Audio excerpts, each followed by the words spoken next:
In the following years, Kratos rose successfully in the Spartan army, during which time he met Lysandra.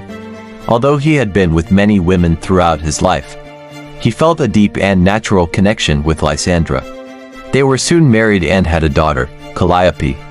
But Calliope suffered from a debilitating skin disease, and Spartan law required her to be killed for being weak.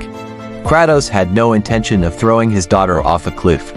He learned that his daughter's illness had spread to other children and vowed to find ambrosia, a nectar he had heard about from a healer, and cure her.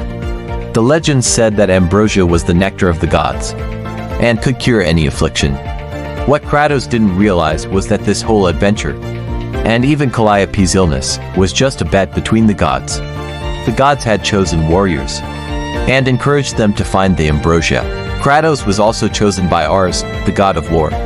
During his search for ambrosia, Kratos confronted the other chosen ones and managed to kill them one by one.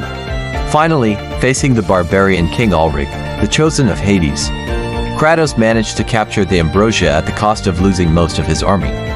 Returning to Sparta and healing his daughter, Kratos was promoted to the rank of captain by the king of Sparta for his outstanding achievements. As his glory grew, Kratos began to realize that with each battle he won, his hunger for victory increased.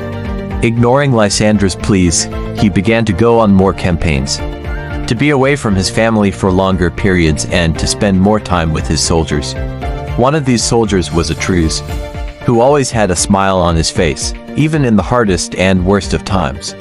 They fought many back-to-back battles, but one day Atreus sacrificed his own life to save countless lives, and changed the course of the war. Kratos carried the fallen warrior home on his shield, and gave him a Spartan burial. In difficult times, the memory of Atreus gave Kratos hope and set an example, winning battle after battle with his ever-growing army. Kratos' winning streak continued until he ran into an old foe, Ulrich, who commanded the barbarian tribes coming from the east, devastated him and his armies with a sense of revenge for the loss of the ambrosia and the defeat of Kratos, crushing the Spartans with their superior numbers and ferocity. The barbarians cornered Kratos, just as Ulrich was about to take his revenge himself. Kratos made a desperate plea to Ares and promised to dedicate his life to him if he would help him destroy his enemies. Ares, who already had his eye on the Spartan, gladly accepted the offer and descended from Olympus himself to destroy the barbarian army. As a reward and payment for his service, he bestowed upon Kratos the swords of chaos, the first victim of which was Ulrich.